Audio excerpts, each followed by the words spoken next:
office in Spooner, right? Yep. And Jeff has been here 27? Correct. 27 years, same as me. And if you ever want maple syrup, just come to Jeff. He has got a big maple syrup operation. And did you bring any samples for the people? Next year. Next year. Come Next back. year, come on back. We'll have samples. Jeff Emerson, everybody.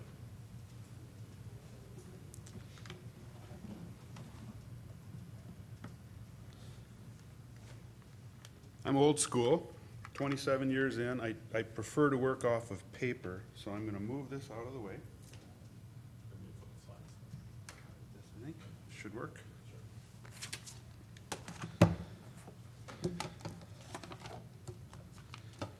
As Bob said, Jeff Emerson, I supervise our access, planning, and some of our data staff up in the Northwest region. With that, work with Bob quite a bit in some of those unique examples. We've had fun conversations with Bob with working with conveyor systems, wanting to go under or over our roads, and with our frac sand facilities going up there, as well as with the transitions now that are happening with ATV use. So as a transportation professional, I've dealt with it on that side, and I've also dealt with it as a landowner who uses ATVs and find them to be extremely functional. They're a great tool. Here's what we're going to be talking about. Safety considerations for ATV and highways. System considerations. I don't know if we have anybody in here who is a local official or works with municipalities and decision making about these things, but part of this presentation is geared in that direction to talk about how to evaluate what makes good routing, and our accommodation policy for routes or trails on our right-of-way. All right. There has been a shift in ATV use, and there it is again, shift, ATV, pun intended, work with me here. There's been a shift in use. We used to think of ATVs as being used simply on these facilities that were designed, rails to trails conversions, ag use, farmers would use them in their facilities, people would use them for accessing backcountry for hunting, fishing, camping, whatever.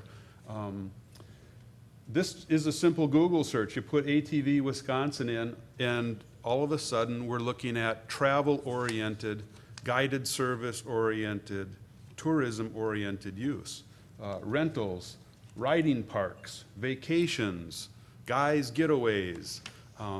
There's been a real shift. And here's an anecdotal item, not statistically valid. I have a sampling of one. But 2 weekends ago, I was on a bike ride. I live, as Bob said, near Spooner, Wisconsin. I headed south by a community of Hagen around Bear Lake, and it's all these very nice paved back roads, curvy, hilly.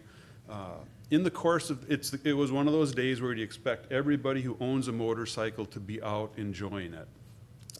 On that bike ride, I saw 5 motorcyclists on pavement riding, enjoying the day.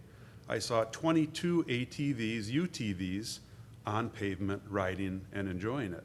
It's been a real shift. You know, for me, it was just stunning to see that shift of people enjoying the day, enjoying the roadways, but doing it on their ATVs.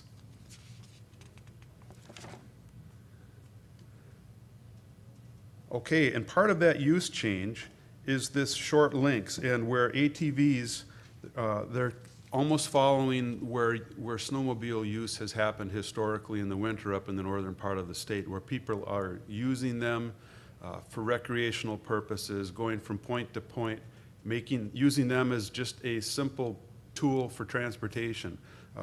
In our area, we have kids riding ATVs to school, people using them to commute. In my hometown, routinely, I have ATVs, UTVs parked out in front of the grocery store. People are coming into town using the rails to trails, and then the local system has adopted routes for them to get to the stores, to the restaurants and whatnot. They're being used simply for commuting. So for us, transportation professionals, safety folks, why should we care? Well, there's consequences when you start mixing different modes of transportation, different uses. As we've talked about the last few days, speed differential makes a big difference on how safe users of a corridor, how safe they are. We consider bicyclists going 15 miles an hour mixing with 55, 60 mile an hour traffic. It's different. And now we mix ATVs into that corridor with a different speed.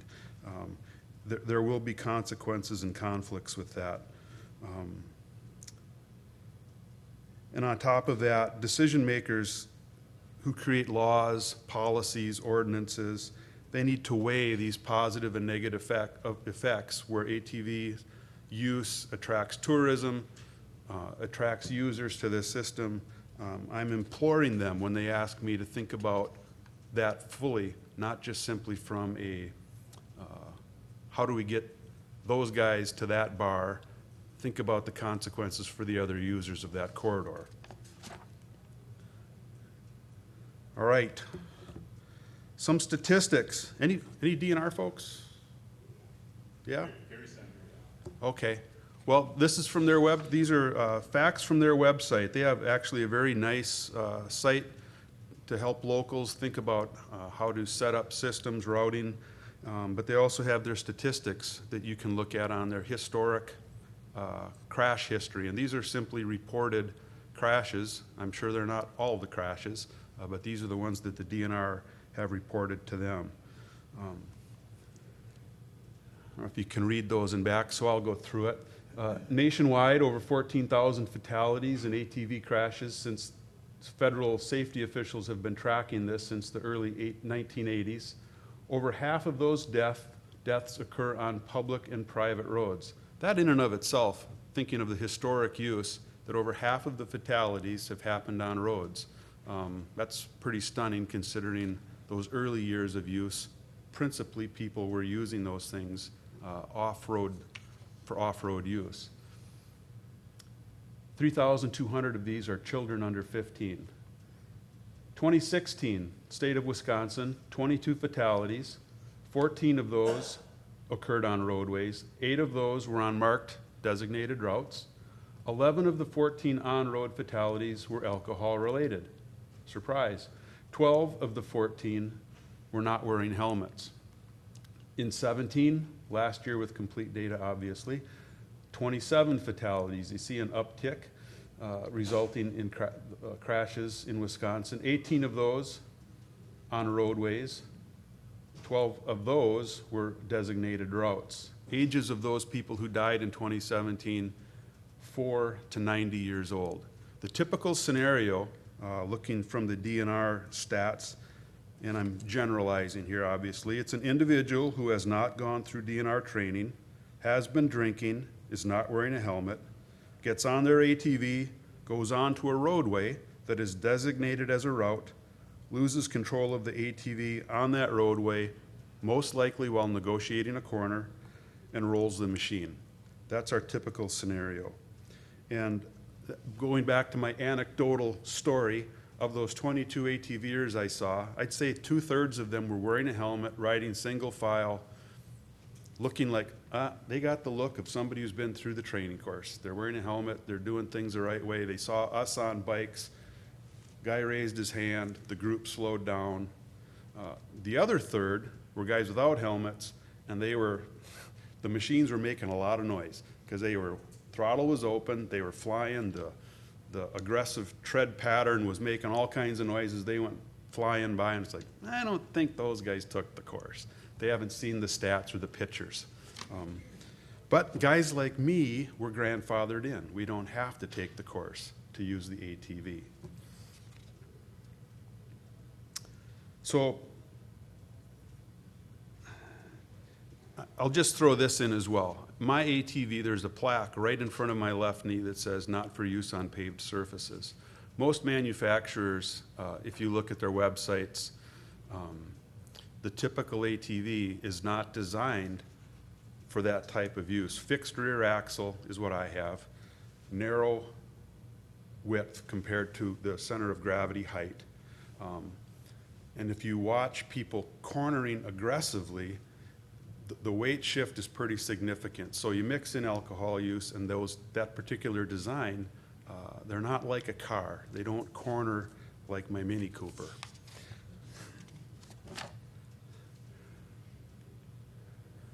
All right, system considerations. This is a functional classification shot of a community up where I live near Rice Lake, Wisconsin, Barron County.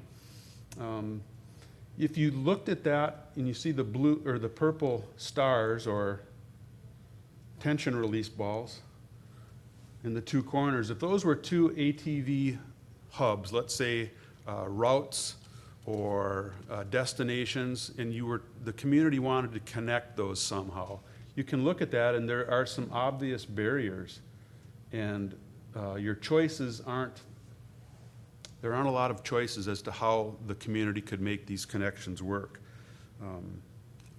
Part of the things that we're looking for, if people come to us and ask about, what do you think about routing if we want to make these connections? I'm asking folks to look at ADTs and the type of travel that occurs on the corridors. Arterials, those are the red highways, and the collectors, which are the yellow, they typically carry more traffic, have trucks mixed in. You have the driver expectation on those type of routes is not to have that mixed use as opposed to the lower level collectors or local roads. Also, considerations of if you have signals on your system or roundabouts on that corridor, how are the ATV, how are they going to be mixing with traffic? What's the driver expectation going to be in those situations? My recommendation is to try to find the simplest, straightest corridor without those complicating features so that drivers in automobiles or trucks have clear visibility of what's coming ahead of them, an ATV 1,000 feet ahead or 500 feet ahead, without unusual traffic features where they don't expect to encounter ATVs. Sometimes there aren't options, but if there are options, I want people to think about that. Topographical issues obviously are a big factor. In this situation, you can see the various lakes. There just aren't that many options for the local community if they wanted to connect those two purple dots. So as we talked about for the ATV user, what are the expectations for them? What risks are they going to be hitting? And what are the expectations for the other users of the road? Quite a few of our state highways, especially east-west in our area, are designated oversized, overweight routes. And some of those we've been getting requests for ATV routing on those routes. So we need to think about what that's going to be like. Anybody know how young an operator, a legal operator of an ATV on a roadway? Anybody have any idea how young a person could be and be legal running an ATV on the route, on a road? 12 years old, but they have to be carry a safety certificate issued by the state or similar, and they have to be accompanied by an adult. There you have it. 18 years of age. Yep. Yep. So it's 12 years old if they've gone through the certification process and they're accompanied by an adult. In our county, they have to be a licensed driver. Okay, so you have specific ordinances that restrict that further. Thank you. But for the folks in the back, so which county is that? Crawford County has put ordinances in place that raise that to they need to be a licensed driver of an automobile to be able to operate an ATV on there, but that's specific ordinance. So if there aren't those specific ordinances, a 12-year-old can be operating an ATV on a route that's been approved in that condition. Fact, it's just what it is. That's a great tool to think about from a local perspective, that if you, as a county, you're not willing to accept that as a reasonable risk, you can do local ordinances to make your system fit what your community wants. Okay, a couple facts. Urban legends. ATVs, UTVs have the same statutory allowances to ride on public roads or right-of-way as snowmobiles. They don't. It's a totally different use, and they're addressed differently by statute. Urban legend 2, there's an automatic allowance for riding on a roadway between your residence and the nearest trail or route. Again, not true. Only allowed on a designated ATV route. All right, down to some specifics. ATV trails, definitions. From a DOT and statutory perspective, a highway is the right-of-way and everything within that, including the roadway. So highway from a statutory perspective is right-of-way post to right-of-way post. Roadway is the portion that's used for vehicular travel. So just some good background information. Trail, permitted and marked within the highway right-of-way, but off of the roadway, and a route by definition statutorily is for on-road use. So trail is off-road, route is on-road. ATV crossings, when is it legal? And this is considering direct crossing of a roadway. It is legal as a rule if done in the most direct manner practicable. Does that sound like statutory or ordinance language? And at a place where no obstruction prevents a safe and quick crossing. Law enforcement will be the judge if you meet those criteria if they see you crossing. You guys with the guns are the experts when it comes to that. If I leave my driveway and there's a public road that my township has designated as a route, it's a quarter-mile down the road, I don't think that's going to be a crossing. I need to trailer my vehicle to get to there to do it legally. That would be my opinion. I think you guys would agree with that. It must be at a legal connection. So permitted driveway in my case to a public road that is a route or a permitted trail. Specifically now on state highways, some more bullet point kind of things. Freeways, statutorily, they're a shall not condition. We will not have ATVs routing or trails along freeways. Expressways, the language is should not. Would have to be pretty extraordinary circumstances, I think, for us to have a conversation and say, yep, that's the best thing to do. But it is a should condition, that they should not do that. There is some allowance for extraordinary circumstances. Other roads, that's the we shall see. That's where we need to look at all the conditions and the restrictions and the things that would possibly allow this to happen. I'm way behind on the paper trail here.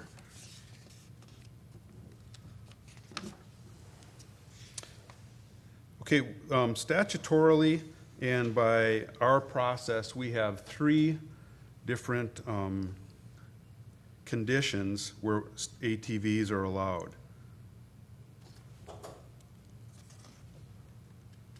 And I jumped too far ahead, sorry about that. This is some more background information. The public roadway, this is when it's legal, when the public roadway is not being maintained for public traffic. Several of you may be familiar with the GTA, the city, village, town maps that are certified as open for public use. If a roadway owned by a public entity, but it is not being maintained for public travel, which is a very rare occurrence, but if that were the case, that could be used for an ATV route. If it's on the GTA system, open to public, city, village, town, county, state highway, it doesn't have an automatic allowance.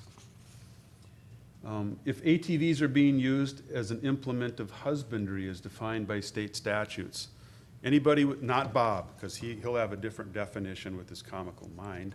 Anybody else know what implements of husbandry means? Give it to me. Yeah, agricultural purposes.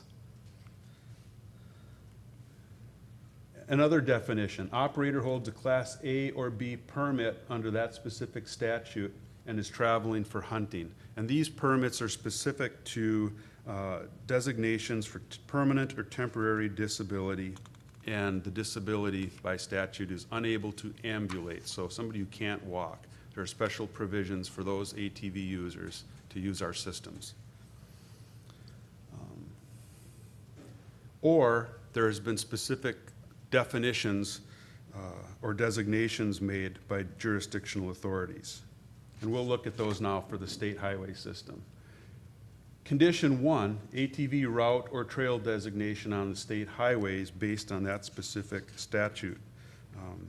It's to designate a highway as an ATV route. In this case, ATV operation on a state highway or connecting highway is allowed only if WSDOT approves the route or trail. It must be consistent, or it must consist of ATV route or trail order that has been issued or designated for that specific segment of roadway. We'll look at highway system operations for those determinations, looking if there's a better opportunity that we can talk to the locals about, other significant safety or operational risks that would cause us to deny that. For example, we talked about earlier, OSOW routes, roundabouts, high ADTs, where we just think the safety risk is too high. Or if there are significant environmental concerns, damage to erosion issues or damage to vegetation, those are the things we'd be looking at. So those are where a community might come to us and say, we want to use, in this case, Highway 48,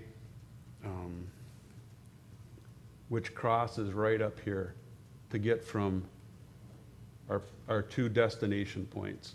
There's very few options here, and if a community came to us, they may ask for that upper corridor. But in this example, let's say the speed limit's 45 to use Highway 48. That may be an option that they consider their best option that we would look at with them for permitting or allowing that routing to happen, or trail along the right-of-way in the ditch line per se, if there was room. So that's at WSDOT's discretion, that condition number 1.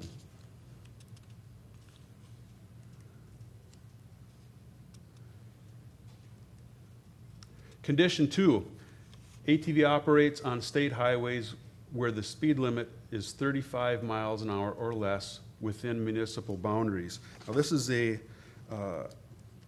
newer statute that gives a lot of authority to the locals and pulls some of the decision-making away from WSDOT.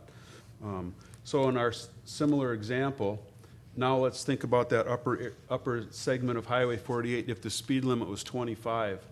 If the community, City of Rice Lake and Township, if they have jurisdictional authority of the northern part of that segment, if those two communities pass ordinances that designate this route, this piece of Highway 48 as a route, with that speed limit, if they do things the proper way in their documentation, it becomes an ATV route where WSDOT doesn't have approval authority. Our road, our jurisdictional authority, but with their ordinance, they can designate that as their route with the speed limit being lower or 35 or lower.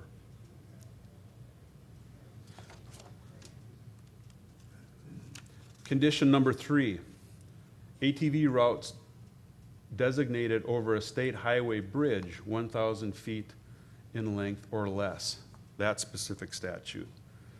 So back to our example here, a graphic where let's say we have a trail over here, a trail over here, and the municipality and the county are both in agreement and by ordinance designate this bridge as a crossing.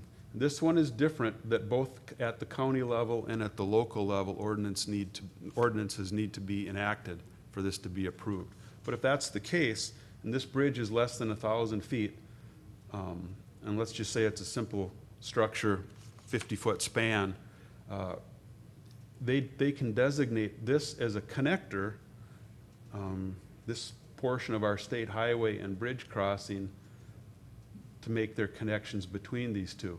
We can have conversations with them about what's going to be best based on the conditions. Do we want them on and off the structure and in the right-of-way as a trail area? Or do we want it as a route where we keep them on the pavement to limit erosion issues or damage to the sides of the inslope? We have options as to how we want to route that. But if the ordinances are in place, we're going to accommodate them. So if we go back to our example, and now we have a structure up there, if both the county, Barron County, and the municipalities pass the ordinances, they can throw that route together and use our facility without our approval needed. So here's a little summary slide of our conditions. I'll leave that up for a minute. Jeff, just make sure on condition 2, there's no designation involved. Just authorize the operation. Okay, Bob wants, it's a good point to clarify in condition 2, it's not an authorization from the DOT. It is enacted through the local ordinances. We simply review it to make sure that their ordinances and their documentation are in place. And we will do review of a signing plan, for example, to make sure that it's signed properly when it becomes the route or trail.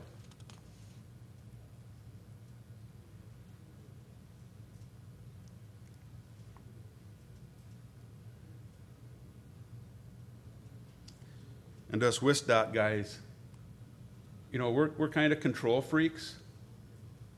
So initially, those are things that we go, you're using our system, we want to control that. But we're also, we're bureaucrats. You know, our job is to implement and enforce the legislative action. So we're going to do our best to do that and try to keep our system as safe as possible. All right, any questions? Thanks, guys, and gal. The one thing on with that number 2, which I know we're going to get into, was that the part of the legislation is that the communities don't have to officially designate the route. They just, the statutory language was authorize the operation, which is kind of a little different twist on it. So, question in the back? Hang on just a minute. Let me my Phil Donahue stuff so we can get it on tape. Yeah, has your region been approached by any of the locals for any speed reductions based on the 35 mile an hour or less? Yeah, we have, and we've had several of those already, and we've worked with Bob to develop, I'll call it a canned response about how our speed designation isn't going to change based on ATV routing requests. So we have our process for setting speed, and our traffic engineers are charged with not deviating from that process. So at this point, we haven't been directed to do anything other than our standard process, and that's our first response. Yeah, we do a traffic speed study, so that will continue to be done. Yep.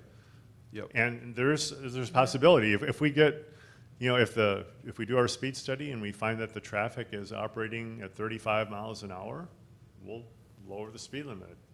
Yep. So that, I mean, but that study I think has to be done to validate lowering it, because there are other possibilities that can go into lowering speed limits just besides ATV use. But it's, Do you have some canned basic language in responses for this?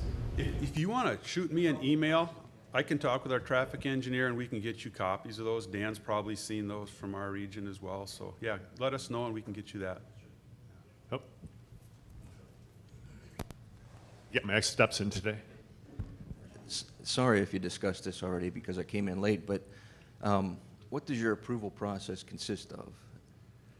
We have 3 conditions, and our approval is only under a condition where it doesn't meet regular or statutory language where the approval is at the local level. Where it's at our level is if it's our highway system where there aren't speeds or bridge uses that shift the approval to the local. So in those conditions, we're going to look at operations of the roadway, and this is what you're going to expect for an answer. Operations of the roadway, what kind of system options are there for the locals? If there's a parallel local road and we have a request for a state highway, we're gonna say, no, you have a better option. Or if it's a general use, we just would like to have all of the roads in this township, including your state highway, as an ATV route, but we don't see our route as a bridge between two other pieces that can't be connected another way. We'll say, no, your users have other options.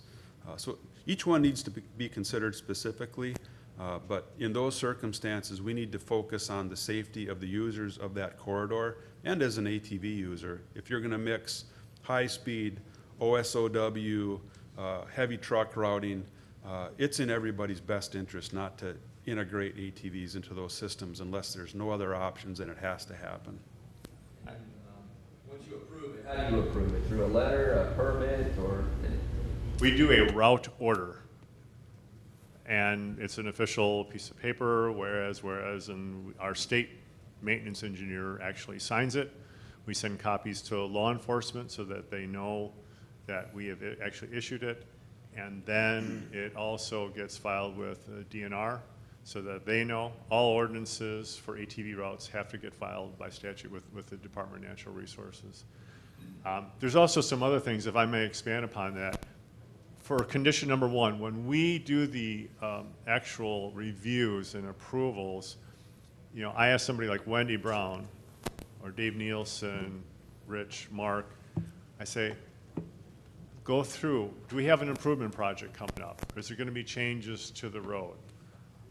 Are there, your traffic folks, do they have any concerns with the differentiation of speeds? Do we have a lot of no passing zones? Is it, you know, what's the traffic like? Like you said, oversized, overweight. There are many different things that we try to look at to say, can we accommodate it? Sometimes the request, and I've been working with Denny in Crawford County, sometimes it's a 1/10 of a mile between two township roads that they want to get in, and the ADT is very low, and we say, well, it makes sense, we'll go ahead and do a route order. Sometimes it's a 1/2 a mile. We don't have any real criteria on length, but we just look at all those other factors along the way. When we get to conditions 2 and 3, when we don't have the approval, all we're doing is making sure that the ordinance jives with where they want to go. For example, the statute says you got to get on and off the bridge as quickly as possible.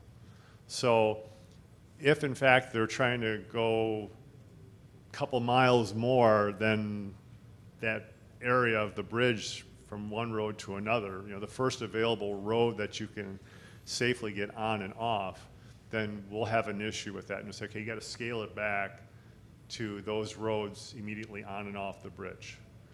And then we also approve traffic signing permits.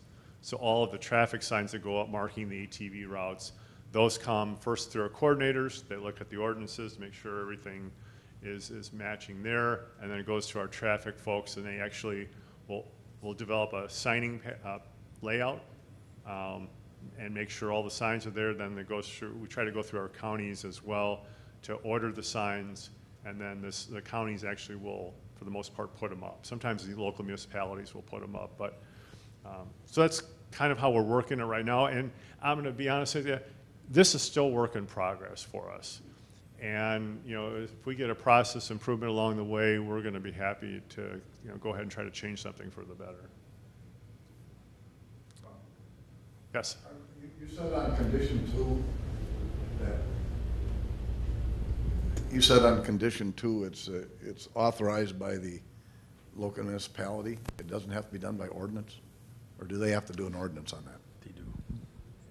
Condition, no, it's the ordinance has to come from the municipality involved. Could be a township, could be. It has to be an ordinance. Yes, it has to be Yeah. in the ordinance itself. It has to say we authorize the operation of highways, streets, roads with speed limits of 35 miles an hour or less within our boundaries, Jurisdictional within our boundaries. jurisdictional boundaries. We got some back home that are actually doing it by just motion at the meeting. No, it's got to be in the ordinance. The ordinance then has to come to Yep. Department of Natural Resources. Statutory language is pretty clear, so that's just a great starting point. Just, we'll take a look at the statutes, if people have questions, and follow the process or the language that's laid out in the statutes, yeah. We also had it, and I worked with Gary, and we'll introduce him in a minute, on, sometimes it was a Park and Recs committee that was saying, yeah, we'll approve this. Fine, great, let's do it. No, it's got to be official county board action. I mean, whoever makes the decisions, you know, could be city council, could be the town board, could be the county board. Those official government agencies that are making the decisions and putting their stamp on it, that's where the ordinances get approval. That's how high it has to go for the ordinances to take effect.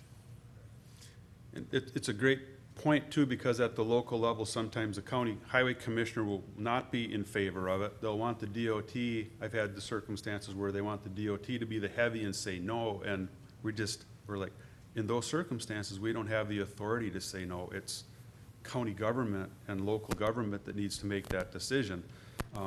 So it creates tension. Sometimes people like the DOT to be the heavy, and there are places now that we don't have the option. And this provides a great segue. And for the next, let's give a hand to Jeff, please.